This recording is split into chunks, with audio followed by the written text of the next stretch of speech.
Keluarga adalah unit terkecil dari masyarakat yang berkumpul dan tinggal di suatu tempat di bawah suatu atap dalam keadaan saling ketergantungan.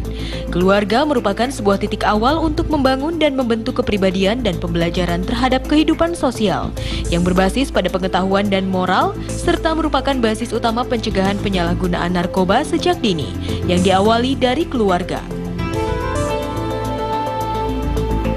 Untuk itu, dalam melakukan pencegahan terhadap penyalahgunaan narkoba, keluarga menjadi benteng utama dalam upaya mencegah penyalahgunaan narkoba. Oleh karena itu, upaya dan kerjasama seluruh komponen masyarakat yang diawali dari keluarga merupakan aktivitas yang harus dilakukan untuk mencegah terjadinya penyalahgunaan narkoba menuju Indonesia negeri bebas narkoba.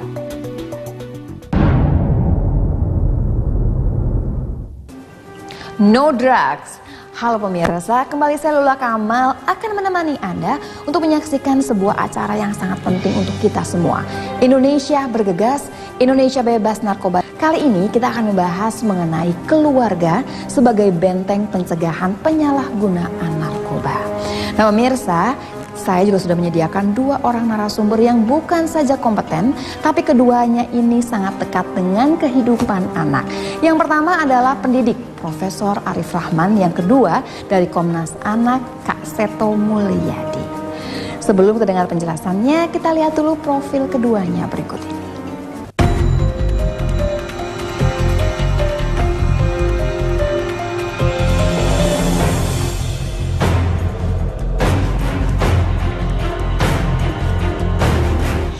Pemirsa, demikianlah profil narasumber kita. Yang akan jadi pertanyaan adalah keluarga yang seperti apa yang bisa menjadi benteng untuk mencegah penyalahgunaan narkoba. Dan apa benar keluarga broken home memiliki anggota keluarga yang rentan terhadap penyalahgunaan narkoba? Semuanya akan Anda dapatkan jawabannya di sini di Indonesia Bergegas. Sumber dari penjualan narkotika itu belum terbasmi secara habis.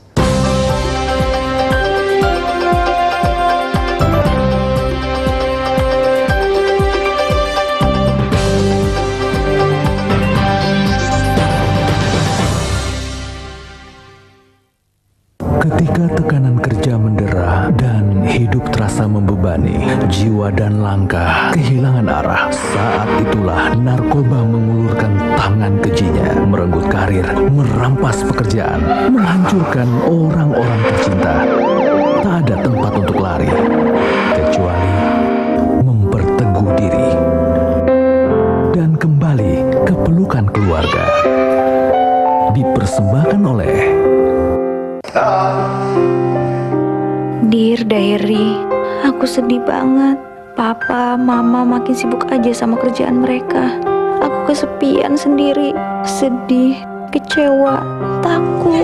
Aku gak mau kepedihanku ini membuatku lari ke narkoba. Please, bawa Papa, Mama pulang.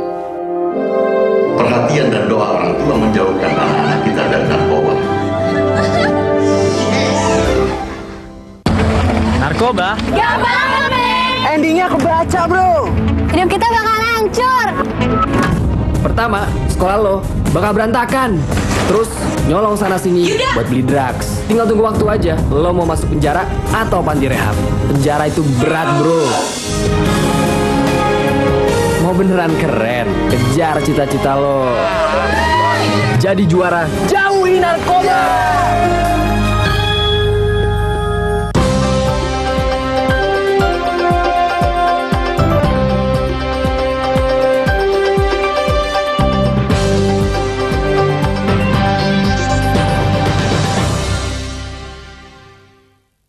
Kak Seto Mulyadi adalah seorang yang sangat dekat dengan anak. Bagaimana pandangan Kak Seto terhadap keluarga yang kemudian bisa menjadi benteng pencegahan penyalahgunaan narkoba? Langsung kita dengarkan penjelasannya.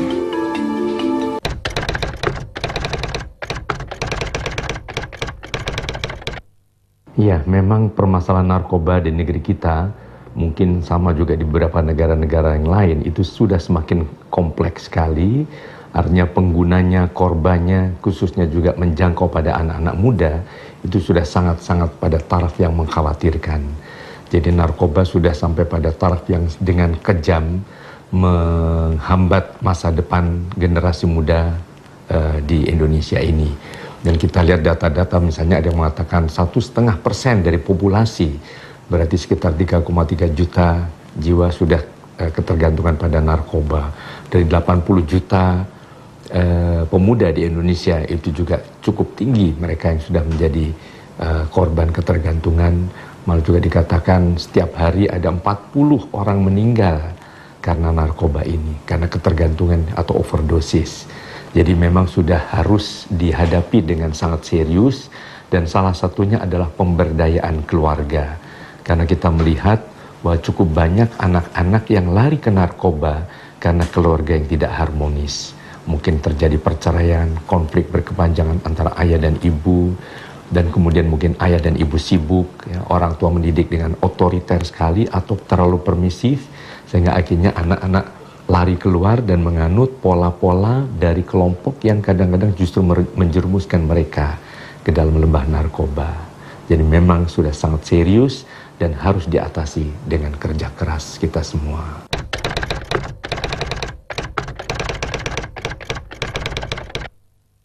Masalah narkoba dan zat adiktif lainnya itu adalah masalah yang tidak bisa kita hindari. Di seluruh dunia itu ada. Maka keluarga menjadi benteng pertama untuk menyelamatkan generasi yang akan datang. Kita punya pengalaman, dan saya secara pribadi punya pengalaman. Pada tahun-tahun di mana pasaran narkotika itu merebak dengan luar biasa, umpamanya dia menembus sekolah-sekolah yang anaknya agak mapan gitu, maka saya pikir penyebabnya hanya satu, yaitu karena sumber dari penjualan narkotika itu belum terbasmi secara habis. Seperti itu. Itu yang menyebabkan mengapa narkoba dan zat adiktif lainnya itu menjadi laku. Karena apa? Karena sumber yang jualannya pun itu belum kita matikan sumber itu. Yang kedua, mengapa ini sangat merebak kemana-mana sekarang? Karena kehidupan masyarakat kita, keluarga kita pun, saya menganggap mutu moral yang ada di Indonesia sekarang ini perlu mendapatkan perhatian. Ya, jadi pendidikan yang ada di sekolah itu nomor satu adalah pendidikan moral, pendidikan pembentukan karakter, pendidikan pembentukan kepribadian. Jangan otak yang kuat, tapi watak yang kuat.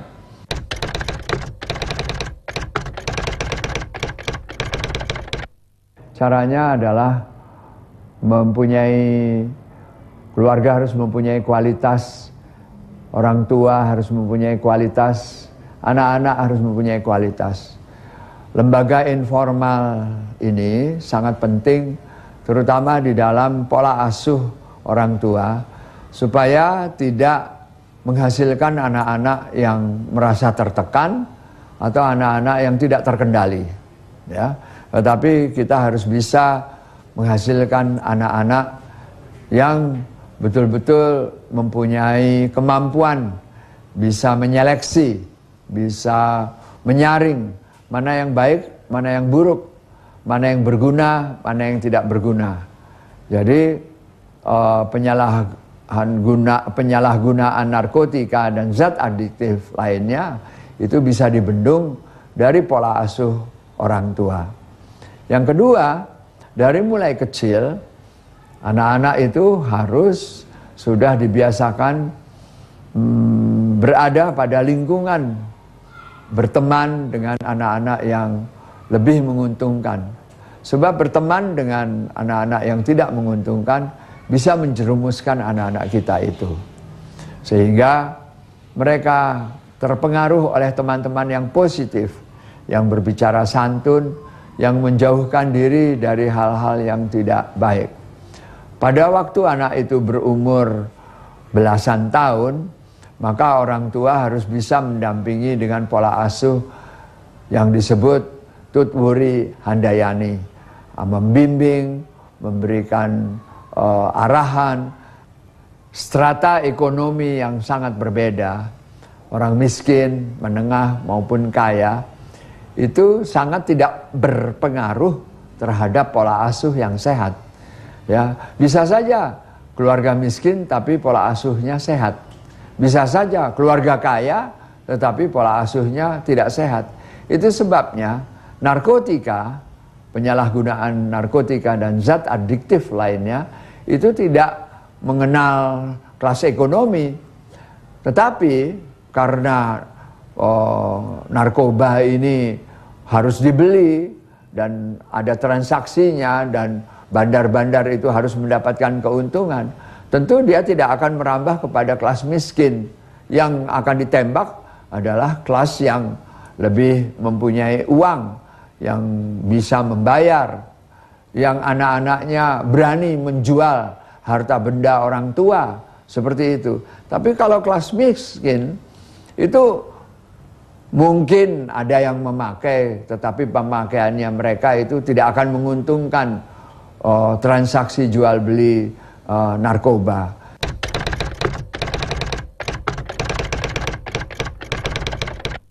Keluarga memang harus menjadi sahabat bagi anak dan remaja. Harus ada langkah-langkah yang konkret. Misalnya dari awal, misalnya anak-anak harus dibiasakan hidup teratur. Ada olahraga yang teratur, istirahat yang teratur, kemudian makanan juga teratur. Anak-anak dari awal atau dari usia dini diperkenalkan adanya kemungkinan munculnya racun-racun di sekeliling anak-anak yang harus dihindari. Apakah itu polusi kendaraan bermotor, debu, mungkin racun serangga, termasuk juga racun dari nikotin dari rokok. Ya, dan kemudian mulai diperkenalkan mengenai racun dari narkoba yang sangat berbahaya dan setiap saat bisa menjebak mereka ke dalam dunia yang sangat gelap ini. Dan setelah itu mungkin juga di sekolah kerjasama dengan para guru, ya, berbagai penyuluhan-penyuluhan, diskusi-diskusi, mendengarkan suara remaja, kemudian mengarahkan kreativitas remaja pada hal-hal yang positif. Dan kemudian juga di lingkungan keluarga itu sendiri, RT RW. Kalau dulu kehidupan antar tetangga sangat akrab, ya, saling bisa menegur, memperbaiki. Kalau misalnya ada anak remaja di mana orang tuanya sibuk, ya, tetangga sebelah bisa membantu. Sekarang sudah tidak ada lagi. Nah, itu dihidupkan kembali.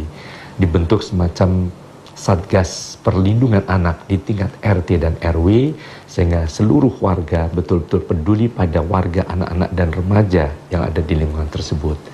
Dan kemudian para orang tua sendiri bisa menjadi sahabat remaja yang akrab berdiskusi. Kadang-kadang begitu sibuknya orang tua sehingga akhirnya remaja lari dari rumah. Tapi dengan menjadi sahabat, dimulai dari awal misalnya mendongeng untuk anak-anak. Ya, sekarang berapa keluarga yang mempunyai tradisi rapat keluarga. Nah, walaupun sesibuk apapun juga ayah dan ibu, mohon ada waktu untuk rapat. Bukan sekedar menyampaikan pesan atau nasihat, tapi juga menjadi pendengar yang baik bagi suara hati putra-putrinya. Merapatkan barisan dalam keluarga, membangun keluarga yang harmonis.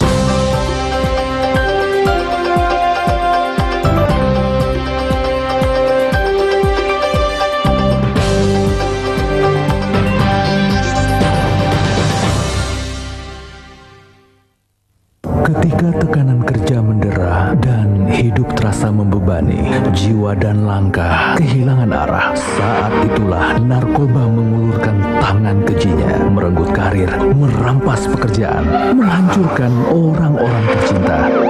Tak ada tempat untuk lari, kecuali memperteguh diri dan kembali ke pelukan keluarga. Dipersembahkan oleh Dear Diary, aku sedih banget.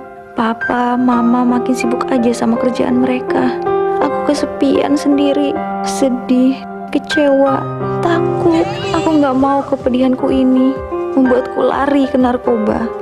Please, bawa papa mama pulang. Perhatian dan doa orang tua menjauhkan anak-anak kita dari narkoba.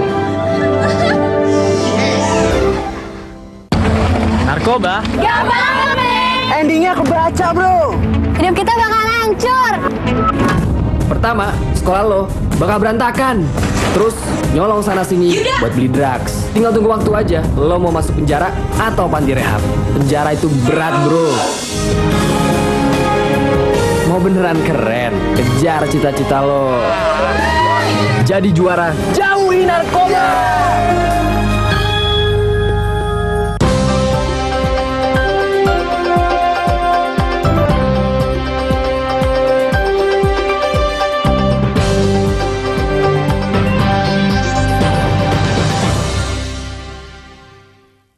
Pemirsa, kedua narasumber kita sepakat memang kita punya permasalahan yang cukup besar di bidang penyalahgunaan narkoba. Nah, sekarang bagaimana kemudian memfungsikan keluarga sebagai benteng pencegahan penyalahgunaan narkoba?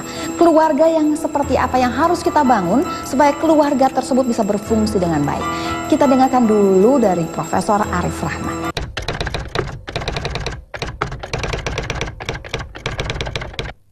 Itu sebabnya pembinaan penanggulangan penyalahgunaan narkotika dan zat adiktif lainnya itu harus di backup atau harus didukung oleh pembinaan-pembinaan spiritual, keagamaan yang kuat. Itu yang paling penting di dalam keluarga. Sebab kalau spiritual keagamaan, dia sudah akan melihat pemakaian penyalahgunaan narkotika dan zat adiktif itu adalah dosa. Dan kalau orang atau anak-anak sudah mempunyai konsep dosa, dia akan lebih aman, gitu. Jadi ini yang harus ditekankan pada pembinaan di seluruh Indonesia. Yang kedua, saya kira Indonesia harus bisa mengembangkan kelompok masyarakat yang secara kebudayaan itu baik, ya. Sebab kebudayaan itu menghasilkan nilai-nilai apa yang dianggap baik dan apa yang dianggap buruk. Bagaimana caranya kita bertata krama kepada orang tua, bagaimana caranya kita bertata krama kepada guru, sehingga anak-anak muda ini selalu mendapatkan input yang positif. Tetapi kalau umpamanya kebudayaannya itu sangat cair dan tidak pekat dan tidak kuat begitu, maka bisa jadi anak-anak itu hidup di dalam suatu masyarakat, yaitu urusan kamu. Dan dia juga bisa mengatakan, pemakaian narkotika dan zat adiktif ini adalah urusan saya, ini bukan urusan kamu. Tapi dalam masyarakat yang kulturnya kuat, itu apa yang kamu kerjakan, itu adalah urusan saya. Nah, jadi masyarakat itu harus menjadi masyarakat yang kokoh. Ini datangnya tentu dari keluarga yang kokoh juga.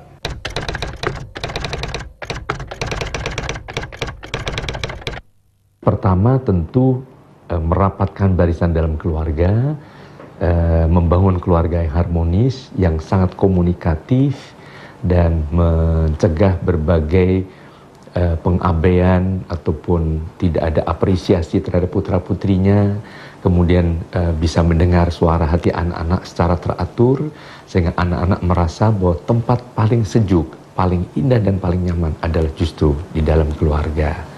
Kemudian para orang tua bekerja sama dengan warga sekitar dalam RT RW, kemudian juga para orang tua bekerja dengan para guru di sekolah, sehingga pertemuan secara teratur antara orang tua dengan guru, saya kira juga akan merupakan cara terbaik untuk bisa menghambat pengaruh-pengaruh narkoba di dalam sebuah keluarga.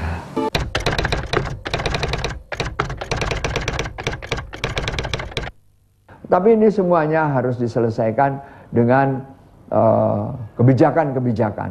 Kebijakan itu ada yang sifatnya preventif, ada yang sifatnya represif.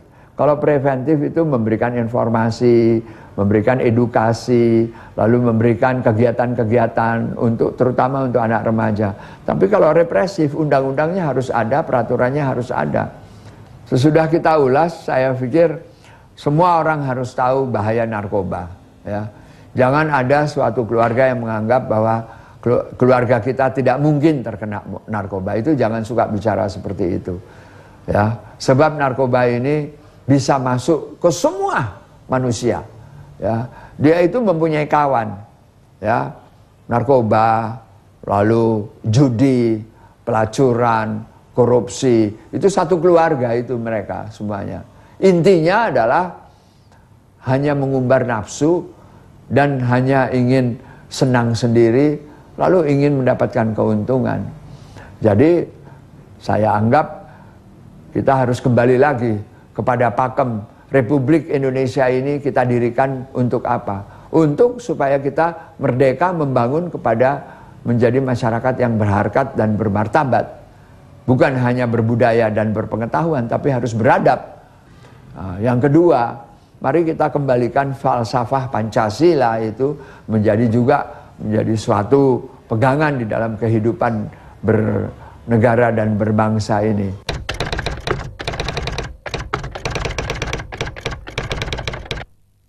Ya, harapan saya adalah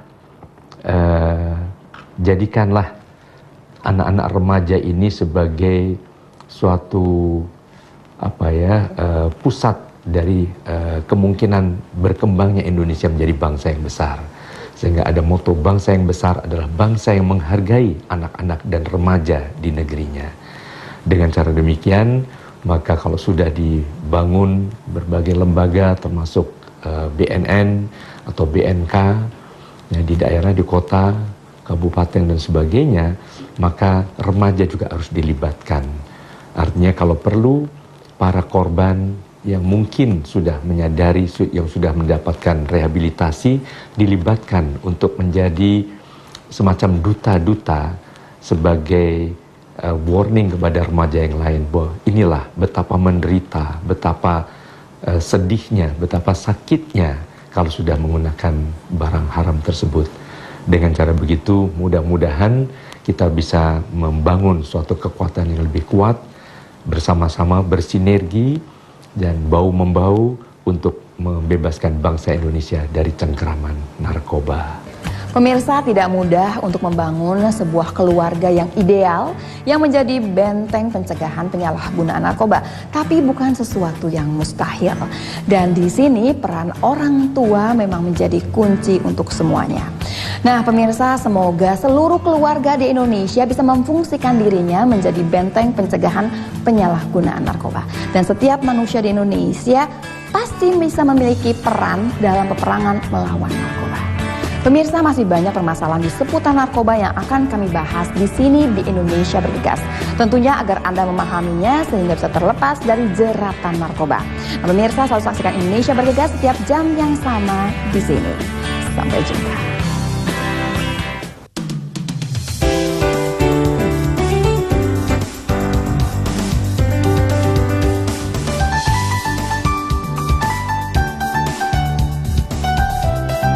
Keluarga sebagai benteng utama pencegahan penyalahgunaan narkoba menjadi sangatlah penting.